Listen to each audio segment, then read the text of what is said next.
Meu nome é Thalita Bianca. Eu irei falar um pouco sobre o sistema individual de tratamento de esgoto. Certo? Infelizmente, a falta de saneamento básico ainda é uma realidade para grande parte da população brasileira.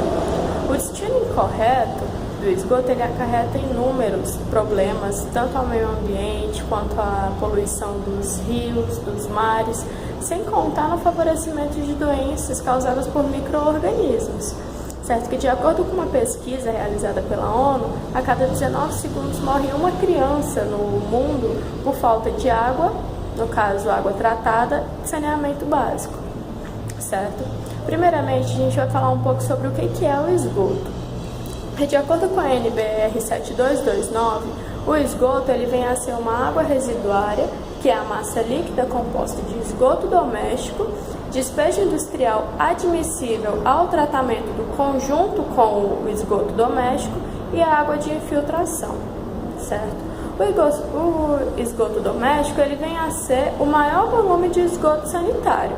Ele é formado por material fecal, águas servidas provenientes de banheiros, cozinhas, outras instalações hidrossanitárias de residências, prédios comerciais, coisas do tipo. Já o esgoto industrial, ele é formado por efluentes de processos produtivos e de águas de lavagem industrial, e essa água ela tem uma grande carga poluidora presente. As águas de infiltração, elas são aquelas que, ao escoar ou infiltrar no terreno, elas penetram nos coletores de esgoto, sejam por juntas mal executadas ou aberturas nos componentes da rede coletora de esgoto. Certo? Esses são os três tipos. Se a gente parar para pensar, né, as pessoas elas não levam tanto em consideração o esgoto, né, não dão tanta importância a ele. Aí fica aquela questão, por que será que elas não dão tanta importância? Será que é pelo fato de se referir a um dejeto, a sobra? Porque se a gente for levar em consideração a importância que eles dão à distribuição de água, à distribuição de energia elétrica é muito grande. E não levam tanto em consideração assim a rede de esgoto, sendo que é um papel fundamental, certo? É nossa obrigação, no caso.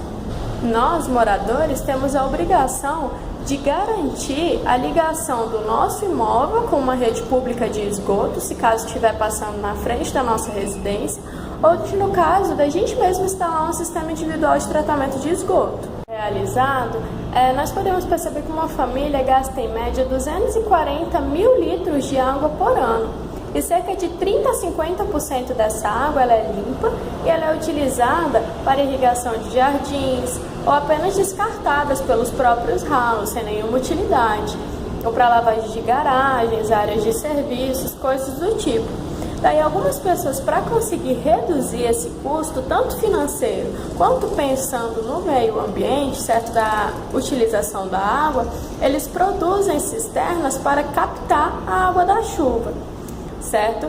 Que essa água seria utilizada para outros fins, visto que é uma água limpa, não sendo, no caso, a água da primeira chuva, que vem com muita poluição, tirando a poluição do telhado também, né, no ato de fazer a captação da mesma, certo? Aí essa água, ela iria ser utilizada tanto para lavagem de pisos, calçadas, para as irrigações dos jardins, pomares, para as manutenções dos canais, coisas do tipo, e até mesmo para a própria descarga dos vasos sanitários, certo? Utilizados nas nossas residências. Ela só não deve ser permitido, no caso, o uso dessa água só não deve ser permitido para fazer irrigação de hortaliças ou frutas que suas ramas são rastejantes, como melancia e melão, mesmo que a água já tenha passado por uma desinfetação, assim dizendo, certo? Não é aconselhável. Ela só é admitida, no caso, o reuso, só quando se trata de uma plantação de milho, arroz, trigo, café, outras árvores frutíferas, se no caso a pessoa tomar o cuidado de interromper a irrigação pelo menos uns 10 dias antes da colheita, para que no caso isso não se trate tão prejudicial à saúde, certo? Os dois tipos de tratamento de esgoto, certo? Que tem o sistema individual e o sistema coletivo. Vamos começar do início. O esgoto doméstico. Aí com a água, o transporte hídrico, né? Sem água, sem transporte hídrico, que aí vem a fossa seca ou a fossa negra. Com o transporte hídrico, nós temos o sistema individual e o sistema coletivo de esgoto. Então, no sistema individual vem a fossa séptica, né? Aí o poço absorvente ou sumidouro, irrigação subsuperficial, trincheiras filtrante e esgoto pluvial. Já no sistema coletivo, vem a rede coletiva, a ET, né, que é a estação de tratamento de esgoto, e o emissário. Meu nome é Thales Ernesto e irei comentar sobre as fossas sépticas. Algumas regiões do país possuem uma densidade demográfica baixa. Nesse caso, não há presente uma estação de tratamento de esgoto.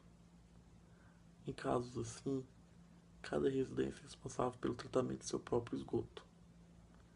Algumas alternativas são as fossas sépticas, em que são caracterizadas pela coleta e pelo tratamento de esgoto de cada residência. Sua principal função é evitar doenças e verminoses, caso os dejetos humanos fossem jogados diretamente em rios, lagos e também no solo. Não é recomendável que a fossa esteja instalada próximo a uma residência, pois ela pode gerar mau cheiro, e também não é recomendável que ela fique distante da edificação, pois pode aumentar o preço da sua instalação. É recomendável que ela fique a aproximadamente 30 metros da residência. As etapas da estação de tratamento de esgoto de uma fossa séptica consistem na seguinte etapa. O dejeto é enviado à fossa séptica, onde sofre processo de decantação e a parte sólida irá para o fundo do tanque, onde sofrerá uma decomposição anaeróbica e os gases provenientes dessa reação irão para a atmosfera através de uma válvula de escape. A parte líquida do tanque séptico irá para o segundo tanque, onde passará por um filtro e finalmente entrará para o terceiro tanque, denominado tanque sumidouro, que essa parte, o fluido já poderá ser consumido pelas pessoas da residência ou poderão também ser jogados diretamente na natureza sem causar danos. Olá, eu sou o Bruno Alves e vou estar dando continuidade ao trabalho falando sobre o dimensionamento, né, dos elementos que compõem o sistema individual de tratamento de esgoto. De antemão, já posso antecipar que todos os cálculos são baseados em tabelas, né, e fórmulas fornecidos pela ABNT-NBR 7229 de 93. Então, nós escolhemos dois elementos, né, para estar mostrando como é que a norma preconiza o dimensionamento desses elementos do tratamento individual do esgoto. O primeiro foi o tanque séptico de uma câmara, onde a fórmula para o dimensionamento do seu volume útil consiste em 1000 mais N vezes C vezes T mais K vezes LF, onde V é o volume útil, o N é o número de pessoas ou unidades de contribuição, o C é a contribuição de despejos em litros por pessoa, retirado da tabela 13, o T é o período de detenção em dias, retirado da tabela 14, o K é a taxa de acumulação de lodo, retirado da tabela 15, o LF é a contribuição de lodo fresco em litro por pessoa e dia, retirado da tabela 13. Todas essas tabelas encontram-se na norma 7229 de 93, né, onde ela é consultada para realizar esses cálculos. Aqui nós temos um esquema de uma planta e de um corte de um tanque séptico prismático, né, e aqui nós podemos ver aqui no corte mais ou menos como é que é o funcionamento interno do tanque séptico.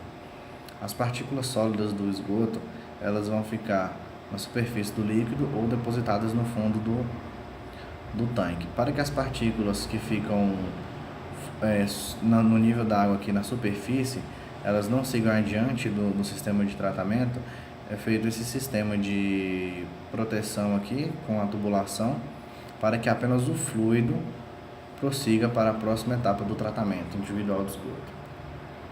Aqui nós temos a tabela 13, que fala da contribuição diária de esgoto, que é o índice C, e o lodo fresco LF, de acordo com o tipo de prédio e de ocupante. Aqui nós temos a tabela 14, que é de onde é retirado o período de detenção T, né, dos dejetos, por faixa de contribuição. Aqui nós temos os intervalos de contribuição diária e o tempo de detenção em dias e em horas. Na tabela 15, nós temos a taxa de acumulação total do lodo, né? E determinado pelo intervalo entre as limpezas e a temperatura do mês mais frio. Então aqui nós temos o intervalo das limpezas dadas em ano, que varia de 1 a 5, e a temperatura ambiente dadas em graus Celsius.